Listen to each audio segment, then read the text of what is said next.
بسم اللہ الرحمن الرحیم الحمد للہ رب العالمین والصلاة والسلام علی سید الاولین والآخرین وعلی آلہ واصحابہ اجمعین ومن تبعہم بإحسان الی یوم الدین اما بعد فاعوذ باللہ من الشیطان الرجیم بسم اللہ الرحمن الرحیم وَإِذْ غَدَوْتَ مِنْ أَهْلِكَ تُبَوِّئُ الْمُؤْمِنِينَ مَقَاعِدَ لِلْقِتَالِ إِنَّ اللَّهَ سَمِيعٌ عَلِيمٌ إِذْ هَمَّتْ طَائِفَتَانِ مِنْكُمْ أَنْ تَفْشَلَا وَاللَّهُ وَلِيُّهُمَا وَعَلَى اللَّهِ فَلْيَتَوَكَّلِ الْمُؤْمِنُونَ وَلَقَدْ نَصَرَكُمُ اللَّهُ بِبَدْرٍ وَأَنْتُمْ أَذِلَّةٌ فَاتَّقُوا اللَّهَ لَعَلَّكُمْ تَشْكُرُونَ۔ محترم حضرات، دینی بھائیوں بہنوں، اور تفسیر کے اس درس میں شریک ہونے والے تمام ساتھیوں، اس سورہ آل عمران کی آیت نمبر 121 سے لے کر کے 123 تک یہ 3 آیات پڑھی گئی ہیں۔ ان آیات کو سمجھنے کے لیے تھوڑی سی کچھ تاریخی اس کا پس منظر سمجھنا ضروری ہے۔ یہاں سے اللہ تعالیٰ جنگ خندق اور جنگ بدر کا تذکرہ کر رہا ہے۔ قرآن پاک میں یہ 2 صورتیں، ایک تو یہ، دوسرے انفال، تیسری سورۃ التوبہ، جس میں ان ابتدائی جنگوں کا تذکرہ کیا ہے۔ نبی علیہ السلام ہجرت کر کے جب مدینہ طیبہ آئے ہیں تو ہجرت کا پہلا سال گزر رہا تھا، اسی میں ماہ رمضان میں جنگ بدر کا حادثہ پیش آیا۔ جنگ بدر، جیسے کہ سورۃ انفال میں اللہ نے وضاحت کی ہے، کوئی لڑنے کا ارادہ یا جنگ کا کوئی ارادہ نبی علیہ السلام کا نہیں تھا۔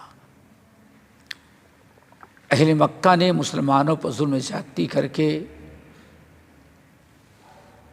نکالا، اور ہر مسلمان تقریباً خود نبی علیہ السلام سے لے کر کے ایک ادنا درجے کے مہاجر تک کے حالات پڑھیں گے تو اہل مکہ نے سب کچھ ان کا چھین لیا تھا۔ ظلم زیادتی کے ساتھ ساتھ یہ اگر ہجرت کرنا چاہتے تھے تو کوئی چیز اپنی ساتھ لانے کی طاقت نہیں تھی۔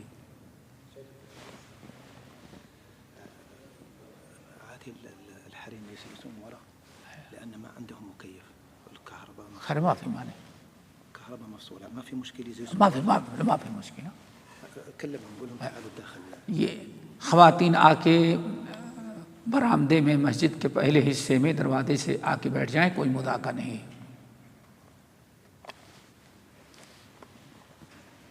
بتا دیں چلے۔ تو جب ہجرت کر کے آ گئے اور بہت ہی تنگی پریشانی، سنا ہوگا خود صہیب رومی نبی رضی اللہ تعالیٰ عنہ، بعض صحابہ کرام آئے تو ان کے کپڑے بھی اتار لیے گئے تھے، ننگے بدن یعنی ننگے پیر، کوئی سواری نہیں، ساری چیزیں چھین لی گئی تھی۔ پیدل سفر، ایک دور دراز کا، جوتے چپل سے محرومی، ہر قسم کی ظلم و زیادتی کیا تھا۔ اخرجوا من دیارہم واموالہم۔ نبی علیہ السلام کو اللہ رب العالمین اذن للذین یقاتلون بانہم ظلموا، یہ سورہ حج کی آیت نازل کی کہ اب مسلمانوں کو ان سے بدلہ لینے کی اجازت دے دی گئی ہے۔ اور کیوں؟ بِأَنَّهُمْ ظُلِمُوا، چونکہ مکے والوں نے اہل ایمان پر ظلم کی انتہا کر دیا ہے۔ اللہ رب العالمین نے اجازت دیا کہ ساری چیزیں تمہاری ضبط کر لی ہیں، اب اگر یہ کفار آتے جاتے ہوئے اگر کہیں پکڑ میں آ جائے تو تم بھی ان کا سامان چھین لو۔ یہاں ایک نقطہ یاد رکھیں، کچھ بڑے روشن خیال بنتے ہیں، ارے یہ سب کیسے ہوتا؟ تو اسلام جو ہے لوٹ مار کی جا دیتا، لوٹ مار کی نہیں، جیسے کو تیسا اذن للذین یقاتلون بانہم ظلموا، اللہ فرماتے اجازت دے دی گئی ہے ان ایمان والوں کو، کیونکہ مکے والوں نے وہم بدؤکم اول مرہ، جنگ انہوں نے چھیڑی ہے۔ یہ بڑی عجیب سے بات ہے، ہم آہ بھی کرتے ہیں تو ہو جاتے ہیں بدنام، وہ قتل بھی کرتے ہیں تو چرچا نہیں ہوتا، ہم بدلہ لیں تو ہم مجرم ہو گئے، اور وہ ظلم کریں تو کوئی بات نہیں، سمجھیے نا۔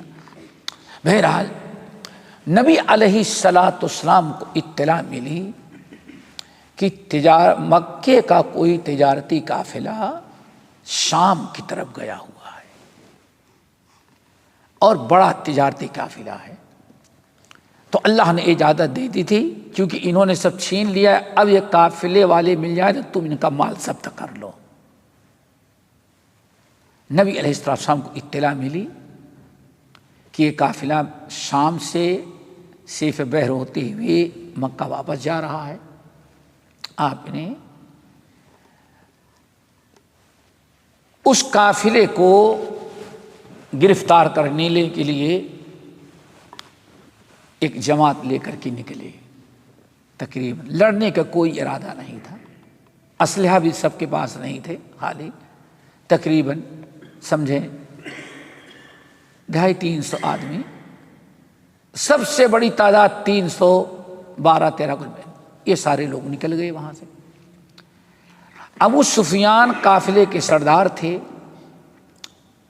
ان کو یہ پتہ چل گئی، ان کے مخبروں نے بتایا، نبی علیہ السلام کو پتہ چلا کہ آ رہے ہیں، ان کا جاسوس بتایا کہ ذرا ہوشیار ہو جاؤ، محمد صلی اللہ علیہ وسلم اپنے ساتھیوں کے ساتھ تمہیں پکڑ لینے کے لیے راستے میں آ رہے ہیں۔ دونوں طرح کی خبر ہو گئی، ادھر اللہ کے نبی علیہ السلام کو بھی خبر دی گئی کہ فلاں دن یہاں پہنچنے والا ہے، اور ادھر ابو سفیان کو پتہ چل گئی کہ ہاں محمد صلی اللہ علیہ وسلم اپنے ساتھیوں کے ساتھ ہمیں۔ ابھی ابو سفیان کافر تھے، مشرک تھے، اور وہی قافلے کے تجارتی قافلے کے سردار تھے۔ نبی علیہ السلام لے کے نکلے، چونکہ لڑنے کوئی ارادہ نہیں تھا، اس لیے خالی ہاتھ بہت سارے لوگ، کوئی تیاری نہیں تھی، نکل گئے۔ ابو سفیان نے تیز رو ایک گھوڑ سوار کو بھیجا کہ مکے والوں کو کہو کہ ہماری مدد کے لیے پہنچے، کیونکہ محمد ہمارے اوپر حملہ کرنے والے ہیں۔ ادھر جب مکے میں اطلاع ملی تو بڑے گید و غضب غصے میں ابو جہل، اس وقت وہی ان کا صدر جمہوریہ تھا اس وقت کا، اور ظالم للکارا، اور بہت ابو لہب، یہی سب ان کے وزیر داخلہ، وزیر خارجہ، سب یہی تھے۔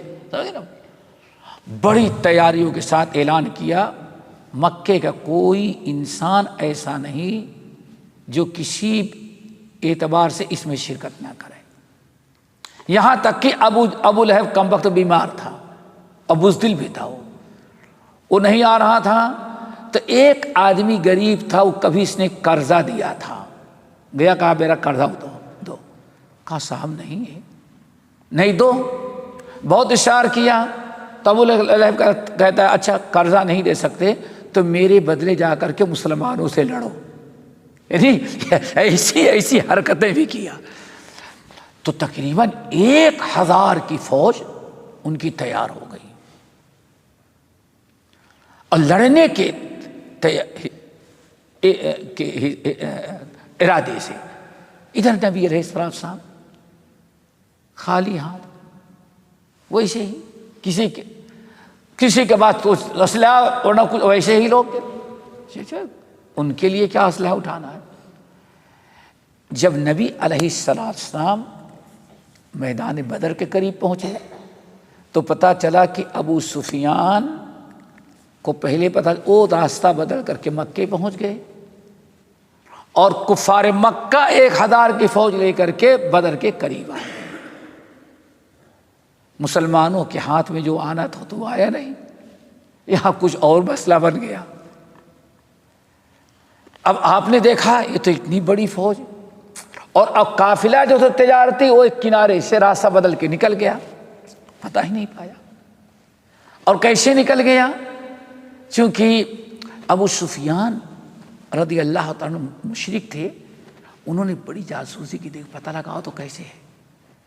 تو ایک جگہ اونٹ بیٹھا ہوا تھا، تو ان کا جو جاسوس تھا اونٹ بیٹھا ہوا تھا، اونٹ جہاں بیٹھے کہ وہاں میگنی سنڈاس کر دیتا ہے۔ تو اونٹ تو چلا گیا تھا، نبی علیہ السلام وہاں سے چلے گئے تھے، لیکن وہ اونٹ کی میگنی ملی تو اس کو توڑ کر کے سونگھا تو کہتا ہاں آج بڑا کمال سمجھتے ہیں، کیا کرتے ہیں، کیا کہاں بھیجتے ہیں، لیبارٹری، ہاں چیک کرنے کے لیے، کہتے ہیں بڑے ترقی کر گئے، وہاں تم مشین سے، وہاں بغیر مشین سے وہ پتہ لگا لے رہے ہیں۔ یہ بڑے عقل مند سمجھتے ہیں، سمجھ گئے نا، یہ جو کر رہے ہیں وہ سب کر کے گزر چکے ہیں۔ سونگا کہا کہ ہاں یہ وہ ایسے اونٹ کی میگنی ہے جو یسرف کے کھجور کھایا کرتا ہے، جو سڑے گلے بیکار کھجور ہوتے تھے کس کو کھلا دیتے تھے وہ اونٹ کو۔ تو اس کو یقین آ کہ وہ تو دم دبا کر کے ابو سفیان اپنا لشکر لے کے گئے، اور ادھر جو ہے ابو جہل اپنے حالی موالی کے ساتھ 10,000 کی فوج لے کے یہاں گیا۔ اب کچھ لوگوں نے ابو جہل سے کہا واپس چلو، مقصد تھا قافلے کو بچانا، قافلہ ہمارا بچ گیا ہے، کیا کرو گے ان سے لڑ کے چلو۔ لیکن ابو جہل کی شامت آئی تھی، اس نے کہا واپس نہیں جائیں گے۔ لوگوں نے سمجھایا، کچھ مخالفت کی ہے، لیکن وہ ایک بات سننے کے لیے تیار نہیں ہوا، کہا نہیں ہم واپس نہیں جائیں گے، ان کو ہم سبق سکھلائیں گے۔ جوش میں آتا کہ دیکھو ہم شراب کے اتنے مٹکے لے کے آئے ہیں، ان ناچنے والی لڑکیاں لے کر کے آئے ہیں، لیکن شراب پینے کے پیالے نہیں لائے ہوئے ہیں۔ کہا کیا مقصد ہے؟ کہا یہ مسلمانوں کو ہم یہاں قتل کریں گے، ان کی کھوپڑیوں کا گودا نکال کر کے پیالہ بنا کر کے ان میں شراب پیئیں گے، ناچنے والی لڑکیاں ڈانسرے آئی ہیں، 1 ہفتہ ان کے ہاں ناچ کروائیں گے، شراب پی کر کے مستی کریں گے، تاکہ پورے عرب کو بتلا دیں کہ اگر کوئی اپنے باپ دادا کے دین کو چھوڑ کر کے محمد کا دین اپنائے تو وہ بھی اپنے ہاں اپنے آدمیوں مسلمان ہونے والے اپنی قوم کے ساتھ وہی حشر کرے جو ہم نے حشر کیا ہے۔ بہرحال بہت سمجھانے کے باوجود نہیں، جنگ چھڑ گئی۔ اللہ تعالیٰ نے جس کا تذکرہ آگے آئے گا، فرشتوں کو بھیجا، اور اللہ نے فرشتوں کو حکم دیا ان کے جوڑوں کو دیکھ دیکھ کر کے مارو، قرآنی آیت ہے، مار بیکار کر دو ان کا۔ تقریباً 70 مارے گئے، جس میں فرعون و ہادی الامہ ابو جہل بھی مارا گیا، ان کے بڑے بڑے سردار مار دیے گئے۔ اب بڑے اس سے آئے تھے بڑے بڑے وعدے کر کے، اب پتہ چلا کہ سب یہیں رہ گئے، وہاں کوئی بڑا گیا ہی نہیں۔ قافلہ بچا کھچا گیا، 70 کو مارے، 70 کو قیدی بنا کے مدینہ لے کر کے آئے۔ یہ ابو سفیان کے لیے اور کفار مکہ کے لیے بہت بڑی یہ تکلیف کی چیز تھی۔ اس لیے ابو سفیان اب وہی بڑے رہ گئے تھے، سب کو اکٹھا کیا، اور جتنا تجارتی مال گیا ہوا تھا کہا کوئی اپنا تجارتی مال اپنا نہ لے، راس المال لے لے، سارا منافع جو ہے وہ اکٹھا کیا جائے، ہم لشکر کی تیاری، فوج کی تیاری کریں گے، اور مسلمانوں سے ہم اپنا بدلہ لیں گے۔ انتقام لینے کے لیے وہ پوری آمدنی جو تھی سال بھر اس سے اسلحہ، تیاری، جنگی سواریاں بہت ہی بڑے پیمانے پر اس نے تیاری کی،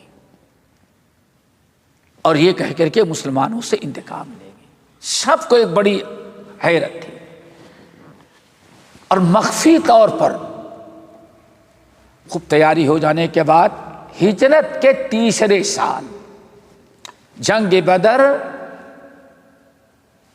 جنگ ہوئی تھی رمضان میں، اور تیسرے سال ہجرت کے تیسرے سال شوال کے مہینے میں ابو جہل ابو سفیان بڑی لمبی سال بھر کی تیاری کر کے تقریباً 3000 کی فوج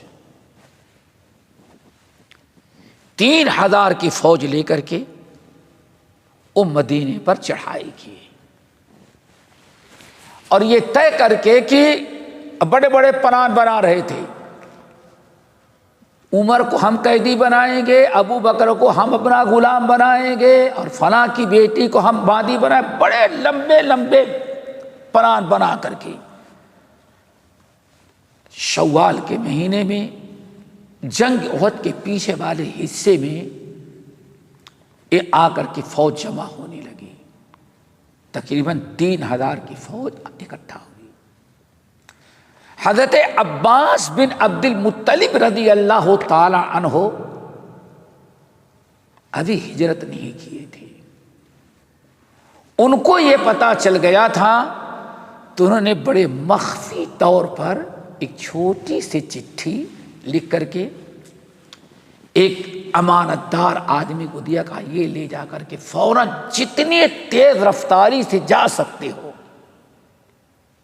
اپنی سواری جتنا تیز بھگا سکتے ہو لے جاؤ، اور کسی کو پتا نہ چلے، محمد کو پکڑا دینا صلی اللہ علیہ وسلم۔ یہ حضرت عباس بن عبد المطلب نے بڑا کام کیا، اور چٹھی میں پورے اشارہ کر دیا کہ ہاں ہوشیار ہو جائے، فوج روانہ ہو گئی۔ اہل علم نقل کرتے ہیں کہ تقریباً 7 دن کا راستہ 3 دن میں اس سوار نے تیار کیا، یعنی سواری بھاگ بھاگا پہنچا، مدینہ پہنچا۔ حضرت عباس بن عبد المطلب رضی اللہ تعالیٰ عنہ کا قاصد لوگوں سے پوچھا کہ رسول کہاں ہے؟ نبی علیہ السلام اس وقت مسجد قباء میں گئے ہوئے تھے، قباء گئے تھے، مسجد میں بیٹھے ہوئے تھے۔ مدینے میں کسی سے اس قاصد نے کچھ نہیں بتایا، جا کر کے نبی علیہ السلام سے ملا، اور چپ کے اس نے چٹھی پکڑایا، بتا دیا کہ یہ ہے، اس میں لکھا ہوا۔ نبی علیہ السلام ایک لفظ وہاں بیٹھنے والوں سے نہیں بولے، بڑی تیزی کے ساتھ اٹھے اور فوراً مدینہ طیبہ آ گئے۔ آنے کے بعد ابو بکر، عمر، عثمان، علی، یہ تمام جو بڑے بڑے لوگ تھے، اوس و خزرج کے سردار، سب کو آپ نے بلایا، اور میٹنگ میں جب آپ نے اکٹھا کیا تو اس میں رئیس المنافقین عبداللہ ابن ابی ابن سلول بھی تھا۔ نبی علیہ السلام نے بتایا کہ ایسا ایسا معاملہ ہے، کیسے لڑا جائے ان سے۔ نبی علیہ السلام کی اپنی رائے اور کچھ اور لوگوں کی یہ تھی کہ فوج بہت بڑی ہے، ہمارے پاس اتنی تیاری نہیں ہے، اور چرواہوں سے پتہ چل گیا ہے، اور بعد میں جو اپنا مخبر متعین کیا اس نے پوری رپورٹ لے لی کہ بات سچی ہے، تقریباً 3-4 ہزار کی فوج اسلحے سے لیس پہاڑ کے دامن میں ادھر موجود ہے، اور مدینے پر حملہ کرنا چاہتے ہیں، کیا کیا جائے؟ نبی علیہ السلام نے یہ رائے دی کہ میرا اپنا خیال ہے کہ فوج بڑی ہے، میدان میں جا کر کے لڑنا خطرے سے خالی نہیں ہے. ہم لوگ یہیں رہتے ہیں. جتنے راستے مدینے میں داخل ہونے کے ہیں شہر کے قریب ان راستوں پر ہمارے نوجوان اسلحہ لے کر کے کھڑے ہو جائیں، چونکہ ایک راستے سے تو آئیں گے نہیں. راستہ پر بوڑھے بچے عورتیں جو ہیں وہ پتھر اکٹھا کر کے چھتوں پر کھڑے ہو جائیں. اس طرح سے اگر وہ ہمارا انتظار کریں گے میدان میں لڑنے کے لیے تو واپس چلے جائیں گے. اگر ہمت پڑی حملہ کرنے کی تو ہمارے چھوٹے بڑے جتنے سب جو ہیں کام آئیں گے. نوجوان یہ اسلحہ لے کر کے سارے راستوں پر کھڑے ہیں، عورتیں بچے بڑے بڑے پتھر لے کر کے چھتوں پر رہیں گے. اس طرح سے سب کے سب کام آ جائیں گے. آپ نے رائے دی، چونکہ عبداللہ ابن ابی ابن سلول بھی تھا، اس نے کہا ہاں بس یہی رائے ہے. اور ہم نے تجربہ کیا ہے آج تک مدینہ پر جس نے حملہ کیا ہے اگر وہ باہر رہا تو وہاں سے واپس گیا، اور اگر مدینے میں داخل ہوا تو اہل مدینہ اوس و خزرج نے اس کو پھونڈ ڈالا، اندر کامیابی نہیں ہوئی. اس لیے ہم سب لوگ کیا کریں گے؟ ایسے لڑیں گے. یہ بات ہو رہی تھی الحمدللہ. لیکن کچھ لوگ جس میں آپ کے چچا عباس بن عبد المطلب بھی تھے، حمزہ بن عبد المطلب، آپ کے چاچا حمزہ بن عبد المطلب، اور بہت سارے نوجوان یہ کہتے تھے نہیں ہم میدان میں جا کے لڑیں گے. خصوصاً وہ لوگ جو جنگ بدر میں شریک نہیں ہوئے تھے تو انتظار کر رہے تھے کہ ہمیں بھی جوہر دکھلانے کا، میدان میں لڑنے کا موقع ملے. اس طرح سے ان لوگوں کی رائے یہ ہوئی کہ نہیں، اصرار کیا اللہ رسول ہم میدان میں چل کے لڑیں ان سے. زیادہ اصرار ہوا. نبی علیہ السلام اندر گئے، لباس پہنا، تلوار لی، فرمایا چلو. پھر بعض روایات کے مطابق آپ نے فرمایا مجھے خواب آیا ہے، میں نے 3 خواب بڑے اہم دیکھے. نمبر 1، میں نے دیکھا کہ میں اپنے ہاتھوں سے گائے ذبح کر رہا ہوں. نمبر 2، میں نے دیکھا ہماری تلوار کا جو نوک جو ہے وہ ٹوٹ گیا ہے. نمبر 3، میں نے دیکھا کہ میں اپنے جیب میں یا بعض روایتوں میں اپنے میان تلوار کی جس میں میں اسے ہاتھ ڈال رہا ہوں. یہ میں نے 3 خواب دیکھا ہوا ہے. خواب یاد ہے نا؟ نبی علیہ السلام اب جب اسلحہ لے کر کے نکلے تو کچھ لوگوں کا اندازہ لگا، جو لوگ اصرار کرے تھے ہم باہر جا کے لڑیں گے، انہوں نے احساس کیا شاید نبی علیہ السلام کو ہماری بات اچھی نہیں لگی، ناراض ہو گئے. اب معذرت کرنے لگے. اللہ کے رسول نہیں آپ جیسے کہیں گے ویسے ہوگا. آپ نے فرمایا نہیں، ہم اللہ کے رسول ہیں اور اللہ کے رسول ہتھیار اٹھا لیتے ہیں تو پھر رکھتے نہیں، اب تو لڑنا ہی پڑے گا. اس لیے تقریباً 1000 کی فوج لے کر کے نبی علیہ السلام نکل گئے. 1000 کی فوج، 1000 کی فوج لے کر کے آپ جب نکلے، جمعے کا دن تھا، جمعے کی نماز پڑھائی، عصر کے بعد تیار ہوئے، نکلے، اور احد کے پہلے ایک مقام پر تھا تو وہیں جا کر کے آپ نے رات گزاری، اللہ تعالیٰ سے دعائیں کی، اور صبح لڑنے کی تیاری ہو رہی تھی. اب جب باہر میدان جنگ میں جانے کی باری آئی تو تقریباً کہتے 300، 250 اور 3 کے درمیان یہ لوگ واپس نکل گئے. میں نہیں لڑوں گا. جس میں پیش عبداللہ ابن ابی ابن سلول تھا. ہماری بات نہیں مانی گئی. اور اتنی بڑی فوج سے باہر جا کر کے جان دینے کی کیا ضرورت ہے؟ دنیا بھر کے ہیلے بہانے کر کے منافق تو تھا ہی، من شر الوسواس الخناس کا کام کیا۔ کچھ بھولے بھالے مخلص لوگ بھی کہنے لگے نہیں ہم تو نہیں جائیں گے، واپس لوٹ آئے۔ اب فوج تقریباً 250 ساڑھے سات سو فوج رہ گئی، واپس نکلے۔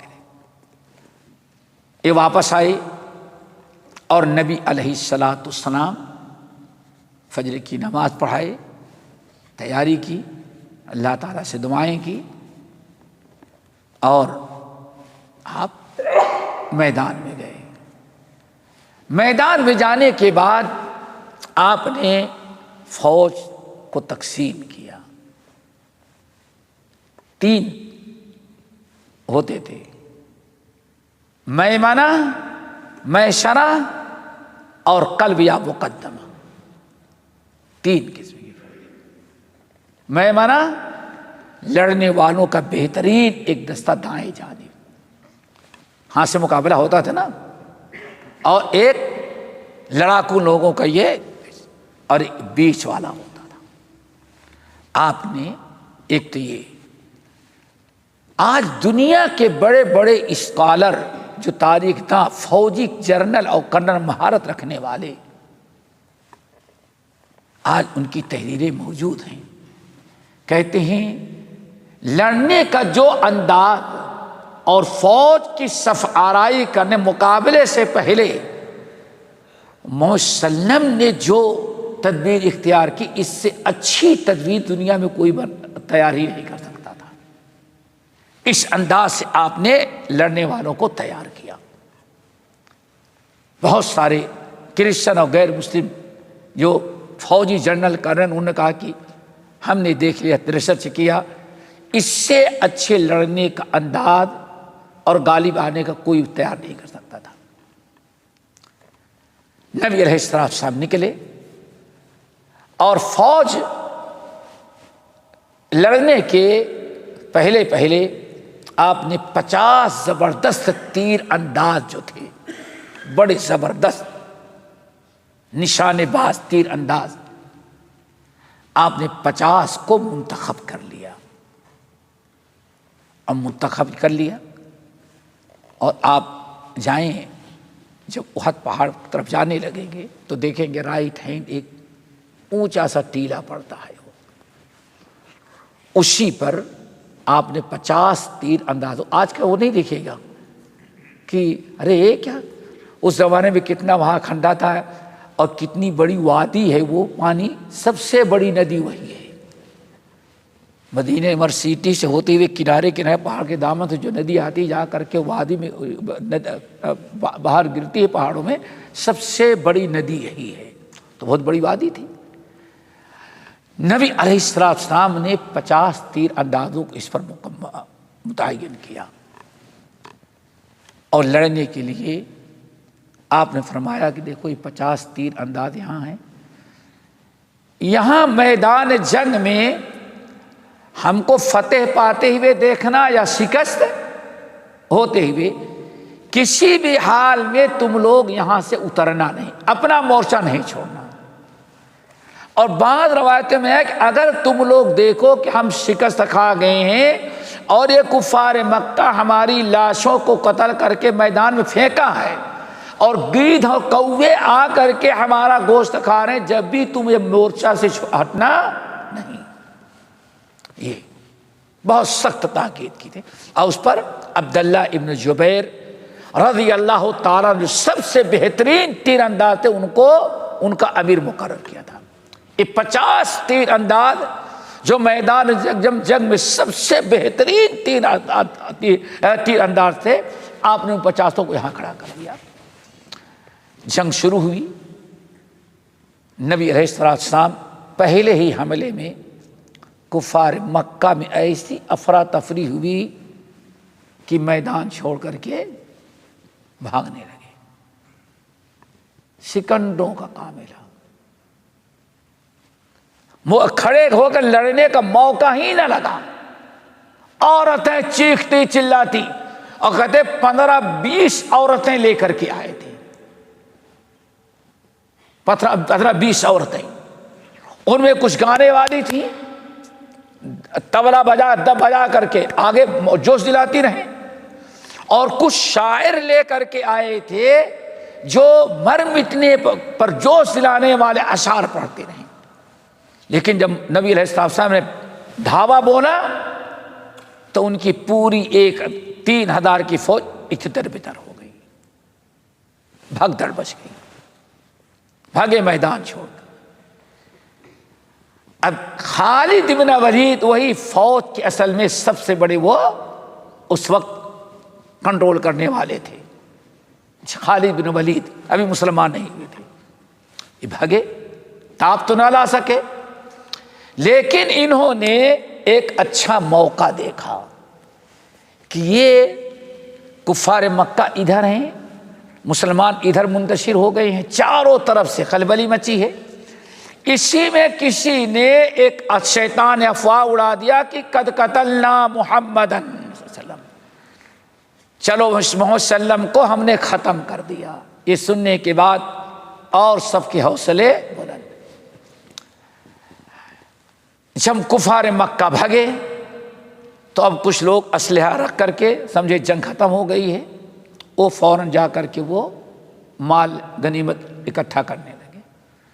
کچھ لوگ ایسے تھے جو چلے گئے خیمے میں بیٹھ گئے، جنگ ختم۔ اب حضرت خالد بن ولید نے اچھا موقع دیکھا، انہوں نے دیکھا کہ اس وقت مسلمان ان کی فوج کی جو سفارائی تھی ختم ہو گئی ہے، منتشر ہو گئے ہیں، کچھ خیمے میں جا کے بیٹھے، کچھ مال غنیمت اکٹھا کر رہے ہیں، کچھ آرام کر رہے ہیں، اور یہ سمجھ رہے ہیں کہ آج جنگ ختم ہو گئی ہے۔ بہترین موقع پایا، 200 اپنے لڑاکو فوج جو میمنہ میں کام کرتے تھے، یہ سامنے سے آئے اور سوچا کہ یہ پہاڑ کہ وہ پیچھے سے آ کر کے وادی میں آ جائیں، اور جب ہم یہاں وادی میں آ جائیں گے تو آواز لگائیں گے کہ میرے فوج کے لوگ مکے والے پلٹو، تو ہم ادھر سے اور مسلمان بھاگتے والے کفار ادھر سے، اب وہ پلٹ جائیں گے تو بیچ میں کون پیچھے جائے گا؟ مسلمان، اور مسلمان بھی سب ویسے ہی تعداد میں، کب سب لڑنے والے بھی کیوں، کچھ تو چلے گئے آرام کر رہے ہیں، خیمے میں بیٹھے ہوئے ہیں، کچھ نے اسلحہ رکھ دیا ہے۔ یہ بڑا مسئلہ ہو گیا۔ اب یہ 50 تیر اندازوں جو اللہ کے رسول نے متعین کیا تھا، اسی لیے کہ کچھ بھی ہو جائے لیکن تم لوگ اپنی جگہ سے نہیں ہٹنا۔ خالد بن ولید 201 مرتبہ تیر چلائیں، اور وہ جو تھے اوپر ان کے اندر اختلاف ہو گیا۔ ان میں سے 40 افراد نے کہا کہ اب بھائی نیچے اترو، کیوں لڑنے والے سب مال غنیمت لوٹ لے رہے ہیں، ہم لوگ یہیں رہ جائیں گے تو ہم کو کیا ملے گا؟ حضرت عبداللہ بن جبیر نے کہا نہیں نہیں، ایسا نہیں کرو، اللہ کے رسول نے منع کیا تھا، ہمیں چاہے فتح ہو یا شکست لیکن تم لوگ یہاں سے نہیں اترنا، یہیں ڈٹے رہو۔ تو ان لوگوں نے کہا بھائی نہیں، آپ نے سمجھا نہیں، اللہ کے رسول کے فرمانے کا مطلب یہ تھا جنگ ہو رہی ہے تاب، اب تو جنگ ختم ہو گئی ہے۔ لیکن امیر نے کہا بھائی چاہے جنگ ختم ہو یا نہیں، ہر حال میں جب تک اللہ کے رسول کی اجازت نہ ہو یہی ہم رہیں گے۔ بات نہیں مانے، 40 اس میں اتر کر کے آئے وادی میں، میدان جنگ میں، وہ بھی مال غنیمت اکٹھا کرنے لگے، اکٹھا کر رہے ہیں۔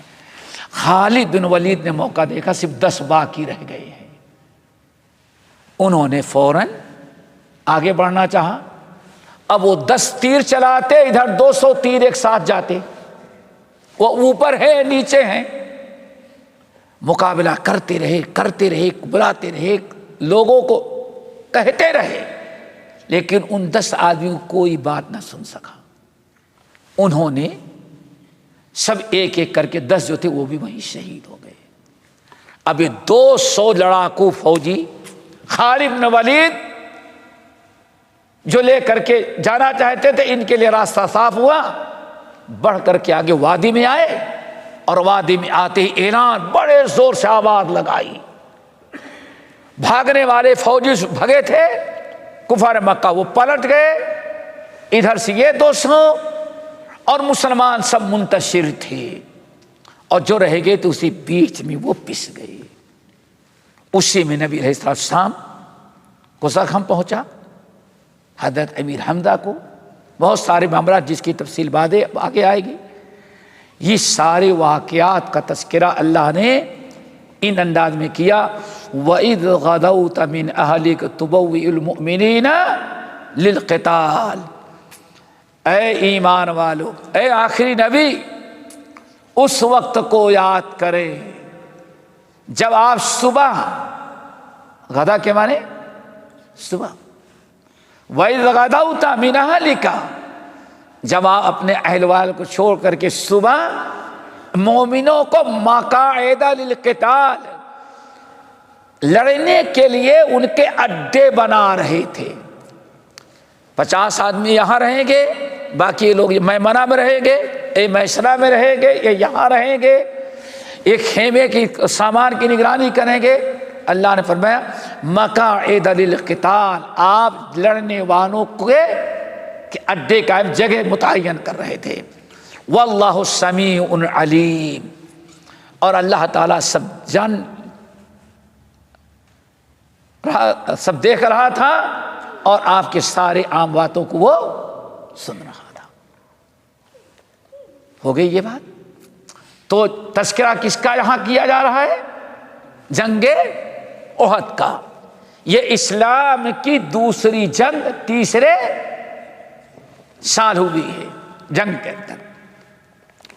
اذ ہمت طائفتان منکم ان تفشلا، جبکہ تم میں سے، کس میں؟ تم میں سے 2 گروہ ان کے بھی قدم ڈگمگا گئے تھے، پھسل گئے تھے، ان کے بھی قدم پھسل گئے تھے۔ واللہ ولیہما، لیکن اللہ تعالیٰ نے دونوں کو سنبھال لیا۔ کیا ہے؟ 2 قبیلے تھے، اوس اور خزرج۔ کون؟ پورے مدینے کی آبادی جو تھی انصار کی، وہ اوس اور خزرج۔ نبی علیہ السلام نے، اللہ رب العالمین نے فرمایا، ایک تو وہ بھگ گئے تھے، کون؟ پہلے 250 عبداللہ ابن ابی ابن سلول کے تحت۔ اب لڑنے کی باری آئی تو اللہ نے فرمایا 2 جماعتیں اور آپ کے جو تھے ہمت ہار گئیں۔ بھائی اب تو 250 ایسے بھی چلے گئے، 300 باقی بگے، 700، 3000 کا مقابلہ کیسے؟ ایک فوجی کے مقابلے میں کتنے دشمن ہیں؟ کتنے ہوئے؟ 4۔ کیا کریں گے؟ اس میں 2 گروہ، بنو سلمہ اور بنو اوف، یہ 2 قبیلے تھے، ایک اوس کا ایک خزرج کے، پکے سچے مسلم تھے، لیکن یہ 2 جماعتیں تھیں، ان کے بھی پیر ڈگمگا گئے۔ اللہ نے فرمایا اذ ہمت طائفتان منکم، تمہارے اپنے مخلصین میں 2 جماعتیں تھیں، ان کے بھی پیر ڈگمگا گئے، ہمت ہار چکے، لیکن واللہ ولیہما، اللہ دونوں کو دوست تھا، اس نے دونوں کو سنبھال لیا۔ ہمت ہار چکے تھے، لیکن اللہ رب العالمین دونوں کو سنبھال لیا۔ سمجھتے ہیں ایسے موقع میدان جنگ سے بھاگنا یہ 7 ان کبائر گناہوں میں سے جن کو موبقات قرار دیا گیا ہے۔ اجتنبوا السبع الموبقات، 7 گناہ جو ہلاک اور برباد کر دینے والے، ان سے بچاؤ۔ ان میں کیا ہے؟ الفرار یوم الزحف، میدان جنگ سے پیٹ پھیر کر کے بھاگنا۔ لیکن اہل علم کہتے ہیں یہی وہ مقام ہے جہاں شیطان مخلصین کو بہکانا چاہتا ہے تو اللہ رب العالمین ان کو سنبھال لیتا ہے۔ اذ ہمت طائفتان منکم تم میں سے دو جماعتیں اور ہمت ہار چکی تھی، ان کے پیر پھسل گئے تھے، ڈگمگا گئے تھے، وہ بھی میدان جنگ سے بھاگنا چاہتی تھی، ایسی حالت ہو گئی تھی، لیکن واللہ ولیہما، لیکن اللہ نے ان دونوں کو سنبھال لیا۔ وعلی اللہ فلیتوکل المؤمنون، اور ایمان والوں کو تو چاہے صرف کس پر توکل کرے؟ اللہ کی ذات۔ اگلی آیت وَلَقَدْ نَصَرَكُمُ اللَّهُ بِبَدْرٍ وَأَنْتُمْ أَذِلَّةٌ، اے ایمان والو، اللہ تعالیٰ اس سے پہلے میدان بدر میں بھی تمہاری بڑی مدد کی، جب تم اذلہ بہت ہی کمزور تھے، تمہارے اندر مقابلے کی کوئی طاقت نہیں تھی، خالی ہاتھ نیتے تھے، ادھر 1000 فوج تھی، لیکن فاتقوا اللہ، اللہ نے تمہیں سنبھال لیا، فاتقوا اللہ لعلکم تشکرون، اللہ کی نافرمانی سے بچتے رہو، اللہ تعالیٰ سے ڈرتے رہو، تاکہ تم اللہ تعالیٰ کا شکر گزار بندے بن سکو۔ یہ ان آیات کا مطلب تھا۔ باقی انشاءاللہ اگلے ہفتے جس کی تفصیل آئے گی، آگے کیا کیا ہوا، جنگ بدر اور جنگ احد کا تذکرہ کچھ دور تک چلے گا۔ اللہ تعالی ہم سب کو عمل کے توفیق نصیب فرمائے۔ اقول قولی ھذا واستغفر اللہ من کل ذنب واتوب الیہ۔ کمزور، وہ ذلیل کا مطلب نہیں جو اردو والا ذلیل آتا ہے، کمزور تھے۔ چلیں، ہے ہو گئے پورا؟